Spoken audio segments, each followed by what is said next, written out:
Hi there. This is the fourth and I think the final video about understanding chronic skin conditions, particularly skin rashes, from a Chinese medicine perspective, and I provided for you the context of everything I did over several years of how to solve my chronic hives. I shared with you the food aspect, the emotional context, the learning of how to trust. And now I will both summarize for you how to look at it from the Chinese medicine perspective of understanding the elements involved, or the paths as I like to call them, and also to let you know what happened after those initial 2 years of understanding my hives, that I mentioned that they came back. And they actually came back around August in North Carolina. It's when it's really, really hot and humid. And they came back for probably at least 2 more years. And so let me tell you the correlation. So you heard me talk a lot about heat and inflammation, so it kind of makes sense that in the most hottest point of a North Carolina summer, East Coast summer, you know how that might correlate as to like the body's way of venting heat is through the skin. And then there's an aspect of an imbalance of the earth element, or the earth path, and that's related to late summer around August. And that has to do with dampness in the body. It's synonymous to lymph congestion, and it is, as I mentioned, of originally where my hives were appearing. It was around the neck area, around the creases of the elbows and behind the knees and on the belly. Those are areas of concentrated lymph gland areas. And so that translates to dampness in Chinese medicine, or phlegm. Okay? And so they came back in the summer, and so also anytime I started anything new, that was also, you could say that it is a stressful time for me. And that's when years later, as I started teaching about the 5 elements and the 5 paths, I realized that I had a hard time with starting something new. And that relates to the wood element. And so you heard me talk about like graduating college and, kind of being in limbo, starting a new job that I didn't like. So I was frustrated. That's part of the wood element, the encumbered emotion.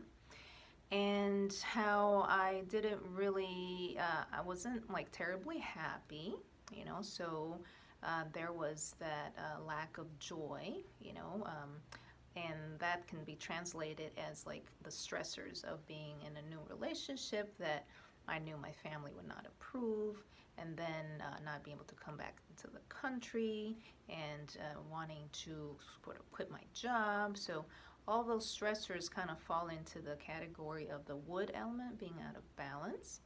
And fast forward, I didn't really have a home, so that was the earth out of balance. And so anytime one starts something new, I've learned how important it is to have sort of the stability of earth, which if you're interested in, and I've written more information, blog posts, as well as I teach through Tones for Your Bones, how to embody the different paths or elements. But I didn't know any of this before. So, and then the final part of getting to the trust and the faith, that's the metal path. That's the part where I mentioned about being able to take deeper breaths, finally kind of a sense of relief, and the letting go. So there you have 3 elements, or 3 paths. I talk about the earth, the wood, and the metal. And so basically, without really understanding the Chinese medicine part, I just lived it, Many times you might just be living life and living through your emotions, and being your anxiety and being your anger. And it just took time for me to figure this out, but here I am condensing it in short 10-minute videos for you, so that you can look into more deeply into solving your chronic skin issues. So that is my summary. I can say that it's a success story because after a few years, the hives have never come back. I knew how to prevent them, and that is the beauty of Chinese medicine. I think also once I became established in my practice, that started 2005. It took 2 years at least of me feeling more settled, so more into my earth, and less feeling like I was just starting something completely new and I really didn't know what I was doing. So that also helped. And over the years, I've keep focusing on my diet. So all of the teachings I mentioned about the small intestine and the leaky gut, that I learned like 10 years after this incident, and so that's why I'm condensing it all for you. And one more detail I'd like to add of why particularly my skin.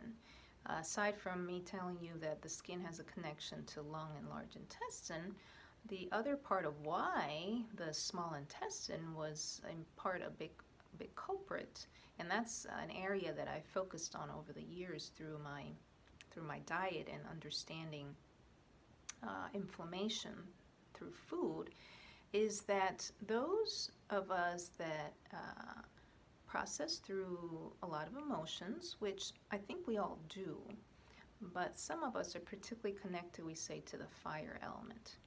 And that is, for example, the heart of compassion, the heart of service, the practitioner, the healer, the empath. I've noticed over the years that those connected with the fire element are somewhat born that way in constitution, more or less.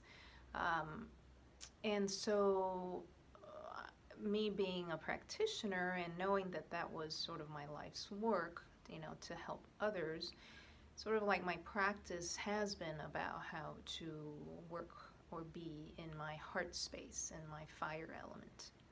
And so heart has two organ systems. It's the heart and the small intestine. So that's where the small intestine comes in, is its connection to the heart. And the heart tends to be one of the system that is very much afflicted, we say, by heat. It's sensitive to heat.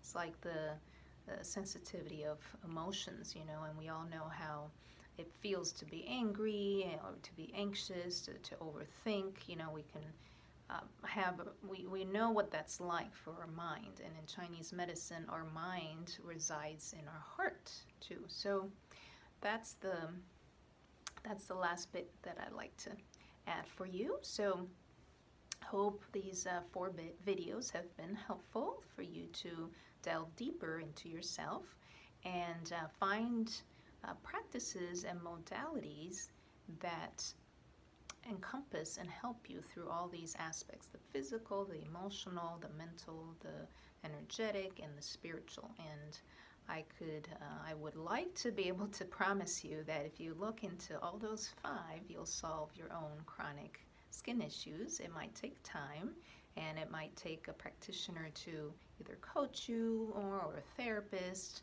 or a functional nutrition coach.